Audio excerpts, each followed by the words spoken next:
want to send a special shout out to Boogie Bentley, Dauber, and the indie kid over at the Talkin VAWLS Network on YouTube. I also want to ask y'all to go smash that like button and subscribe to their channel on YouTube. Go Big Orange. Go Big Orange, yes indeed. You heard the man. Hit that like, hit that subscribe button. This is the Talkin VAWLS Network. This is the indie kid coming at you. Thanks for tuning in. Guys, I want to bring a video regarding the transfers who've come into Tennessee. Patrick Brown of 24/7 Sports wrote an article, dropped an article on 24/7 about the expectations for Tennessee's transfers. I thought it was an interesting article because all the talk has mainly been about the guys who departed.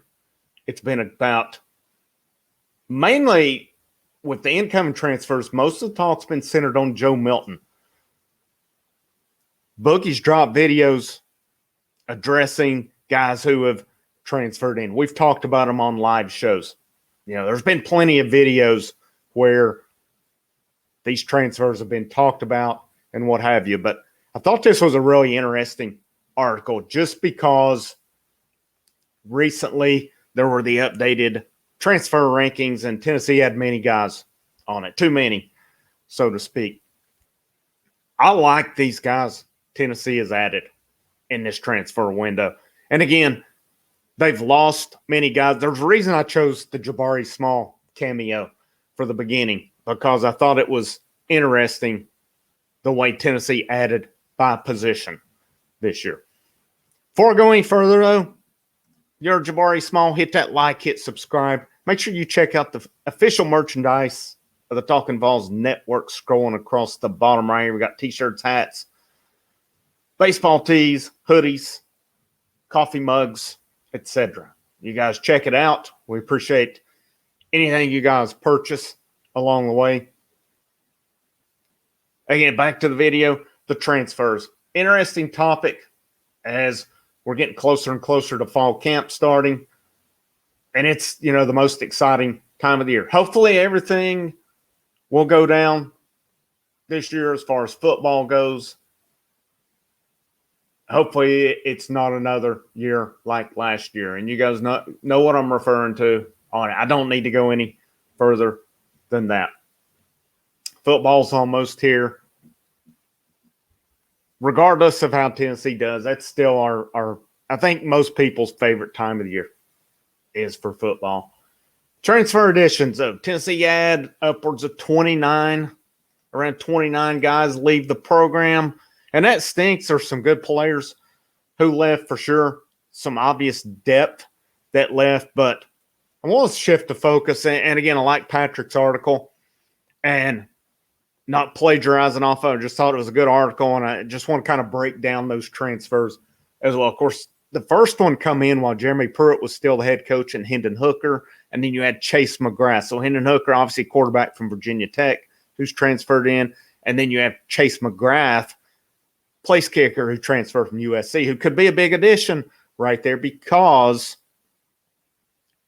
of Brent Smaglia leaving and going to Georgia Tech. So you have Hendon Hooker, you have Joe Milton, quarterback. I chose Jabari Small because I thought it was interesting. I've seen the comment made regarding who Tennessee decided to pursue in transfers and how they lost Eric Gray, they lost Ty Chandler, but you didn't see them add a running back. And they added at almost every other position on the field except for running back. And I thought that was interesting. And that tells me they like who they have. Jabari Small, Tyon Evans, Jalen Wright. We could go on right there as well. Those three guys, Tennessee seems to be really high on. Of course, D. Beckwith, can't forget about D. Beckwith as well. Just a big guy at running back. I'm really excited to see what Tennessee can do with him. If he's the playmaker everybody thinks, I truly believe he'll get carries, but he'll also be used for some mismatches as well. But just position by position, Tennessee added Hendon Hooker and Joe Milton at quarterback. They didn't add at running back. They added Javonte Payton from Mississippi State. He'll have 1 year of eligibility left. He is a super senior, so he's exhausting his last year this year. To my knowledge, they didn't add any tight ends. They had some depth there. Of course, Austin Pope came out of the portal, so he returned. I guess in a sense, it's kind of like maybe adding someone back because he wasn't able to play last year. They didn't add on the offensive line either. They added any of their offensive line were added either through the signing period or JUCO right there. So they feel good. I think they must feel good about the depth there, or maybe there just wasn't a game changers. You did lose two guys who've had the majority of starts at left tackle, and Wanye Morris and Jameer Johnson. At defensive, on the defensive line, they added Caleb Tremblay from USC. They added Dejon Terry from Kansas. Now, Tremblay, he, like Javonte Payton, has 1 year. So this will be his 1 year. He is a super senior this year. Dejon Terry has up to 3 years left. They added Jawan Mitchell from Texas and William Mohan from Michigan at linebacker.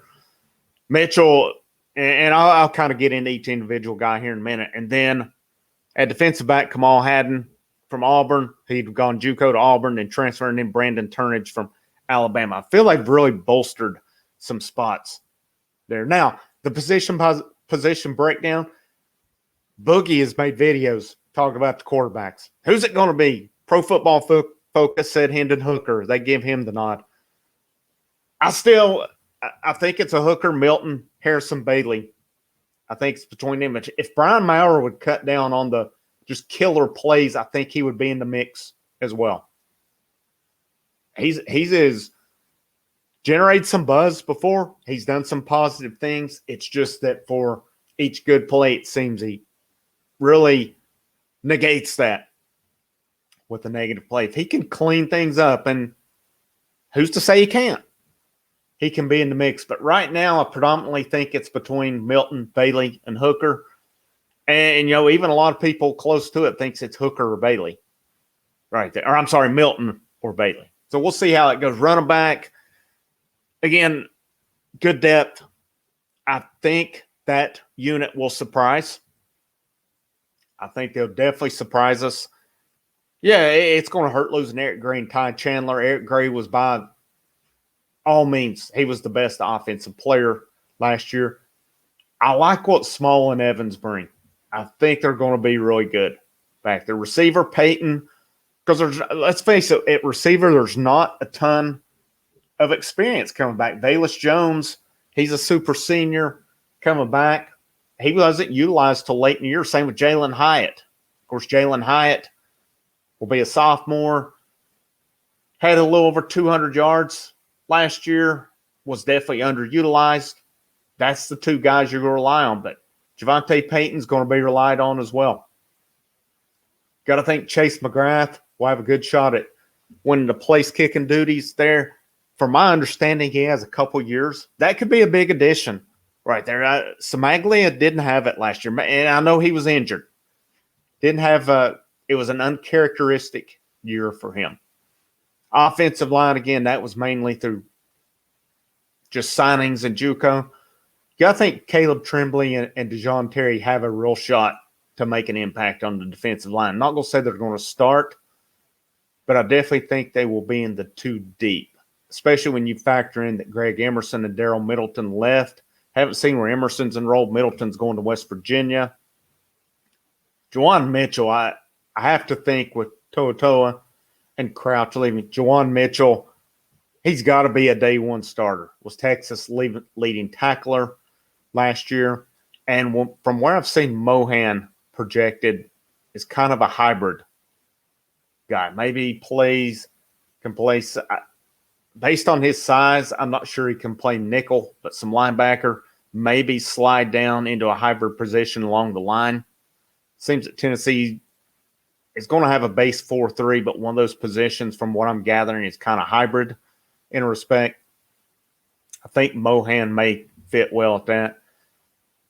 And I really, really like the additions of Haddon and Turner. I like their size. They have multiple years that they can be developed down here. And I thought that coming in to the season, when I looked at the defensive backfield, it's a veteran defensive backfield.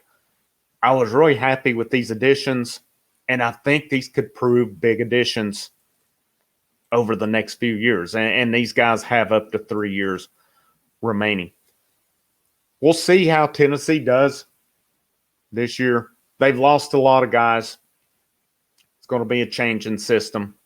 Obviously, a new coaching staff. What improvements can be made this year?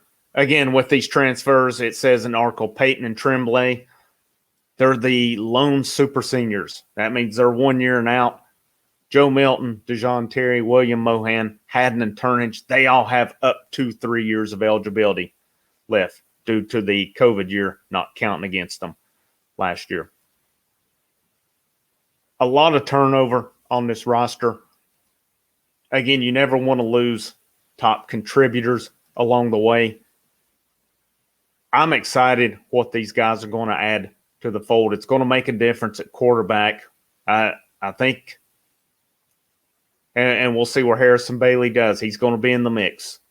But one of these two transfers may have a lot to say when it's all said and done. You're adding a guy who's done it in SEC and Peyton at receiver, and you've added, besides running back, tight end, and line, you've added at each step a long way. Plus, you added the kicker, which they needed with the departure of Samaglia. These are good transfers. Now it's time for these coaches to help develop these guys and get them to that next level. They're going to be relied on this year. They're going to need to come in ready. They're going to need to be developed. A lot of young guys are going to have to make big contributions for this Tennessee team to have a good year this year. And the potential's there.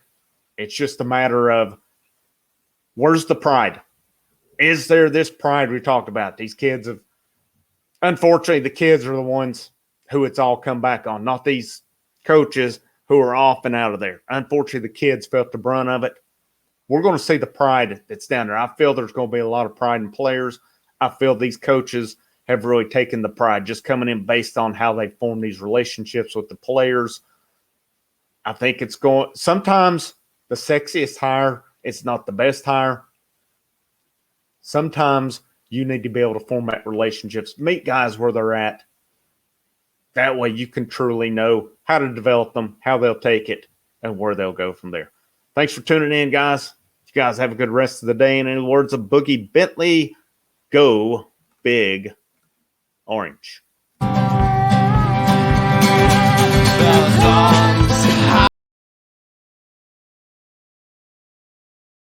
Talkin moonlit falls, unbroken past this